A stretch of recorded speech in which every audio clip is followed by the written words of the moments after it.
अरब की सरजमीन पर एक छोटा सा गांव हुआ का था, नूराबाद।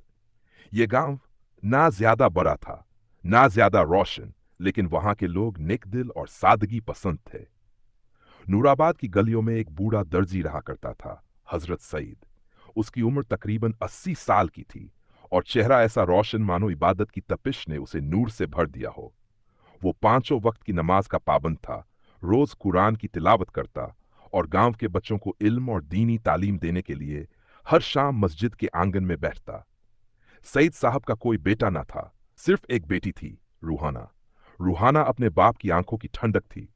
उसकी परवरिश ऐसे हुई जैसे कोई पाक मोती समुद्र की तह से निकालकर तामीर किया गया हो।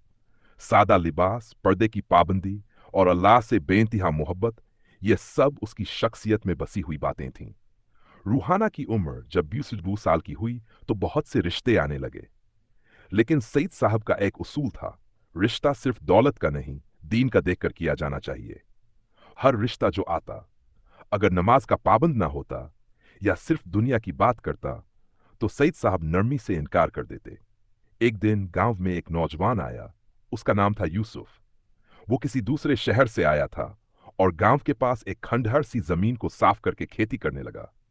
लोग हैरान थे कि इतना पढ़ा लिखा नौजवान, जिसे आराम की जिंदगी मिल सकती थी, वो यहां आकर मिट्टी में काम कर रहा है। लेकिन यूसुफ का मकसद अलग था। वो कहता, मैं रब की तलाश में हूं। शहर की भीड़ में मुझे उसकी सच्ची राह नहीं मिली। अब मैं सुकून चाहता हूं और वो मुझे यही मिलेगा जब मैं हाथों से मेहनत करूं और दिल से अल्लाह को याद करूं। सईद साहब ने जब यूसुफ को पहली बार मस्जिद में नमाज अदा करते देखा तो उनके दिल में एक हल्का सा उजाला सा महसूस हुआ। कुछ दिन बाद यूसुफ रोजाना मस्जिद आने लगा और फिर धीरे धीरे गांव के लोगों की मदद भी करने लगा। वो सब्जी लेकर बूढ़ों के घर पहुंचाता, बच्चों को कुरान पढ़ना सिखाता और जरूरतमंदों के लिए छुपकर मदद करता। फिर एक दिन यूसुफ सईद साहब से मिला और कहा, हजरत, अगर आप इजाजत दें तो मैं आपकी बेटी का हाथ मांगना चाहता हूं। मैं गुनहगार जरूर हूं, मगर मैं तौबा कर चुका हूं और अब जिंदगी को सिर्फ अल्लाह की रजा के लिए गुजारना चाहता हूं। सईद साहब ने कुछ देर खामोशी इख्तियार की, फिर मुस्कुराकर बोले, बेटा, अगर तू अल्लाह के रास्ते पर है और मेरी बेटी को उस राह पर चलाने का जरिया बनेगा तो मेरा इनकार नहीं। शादी सादगी से हुई, ना कोई शोरगुल, ना दिखावा। सिर्फ मस्जिद में निकाह पढ़ा गया और कुछ गरीबों को खाना खिलाया गया। शादी के बाद रूहाना और यूसुफ की जिंदगी एक इबादत बन गई। दोनों मिलकर गांव में एक छोटी सी मदरसा चलाने लगे, जहां औरतों और बच्चों को कुरान, हदीस और तालीम दीन सिखाई जाती। रूहाना पर्दे के पीछे से बच्चियों को पढ़ाती और यूसुफ मर्दों और लड़कों को। वक्त गुजरता गया। एक दिन गांव में बहुत बड़ी मुसीबत आ गई। एक अमीर जमींदार ने गांव की जमीन पर कब्जा करने की कोशिश की। उसने झूठे कागजात और रिश्वत से काम लेकर गांव वालों को धमकाया कि या तो जमीन खाली करो या अदालत में मुकदमा झेलो। गांव वालों के पास ना पैसे थे, ना ताकत। सब डर के मारे सहम गए। लेकिन यूसुफ और रूहाना ने हिम्मत नहीं हारी। उन्होंने गांव वालों को एकजुट किया, कहा, जब अल्लाह हमारे साथ है तो डरने की क्या बात। चलो पहले मिलकर दुआ करते हैं, फिर सही रास्ते से मुकाबला करेंगे। रात भर गांव के लोग मस्जिद में जमा हुए।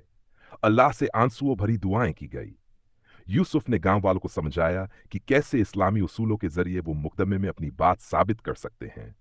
वो खुद शहर जाकर अदालत में गांव का मुकदमा लड़ा। कई महीनों की मशक्कत के बाद आखिर फैसला गांव के हक में आया। गांव वालों की जमीन बच गई। इस फतह के बाद गांव में हर तरफ रूहानी खुशी छा गई। लोग समझ चुके थे कि जब यकीन और सब्र हो तो अल्लाह मदद करता है। लेकिन कहानी यहीं खत्म नहीं होती।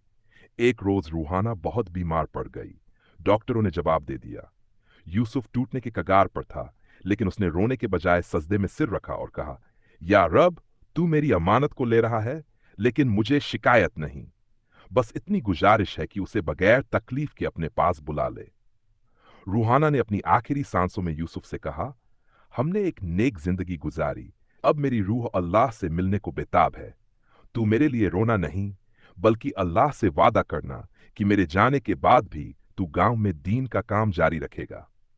यूसुफ ने उसकी कब्र को अपने हाथों से खोदा, उसे दफनाया और उसी दिन मस्जिद में बैठकर बच्चों को पढ़ाना शुरू कर दिया। वक्त बीतता गया।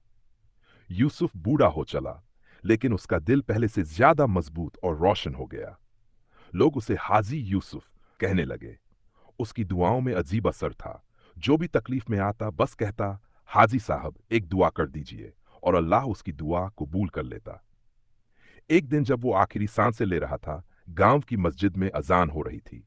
उसने आंखें खोली, आसमान की तरफ देखा और मुस्कुराकर कहा, या रब, मैं आ रहा हूं। जैसे तूने मेरे हर कदम पर रहमत बरसाई, अब आखिरी सफर भी आसान बना दे।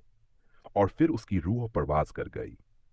उस दिन पूरे गांव ने रो रो कर दुआ की। गांव का हर बच्चा, हर बूढ़ा, हर औरत जानती थी कि वो शख्स जो चला गया, वो नूर का वो चिराग था जिसने सबके दिलों को रोशन किया। आज भी नूराबाद के लोग जब मस्जिद में सजदा करते हैं तो कहते हैं, या रब, हमें भी वैसा यकीन दे जैसा रूहान और यूसुफ को था। हमें भी वैसा नेक बना दे जैसा तूने उन्हें बनाया।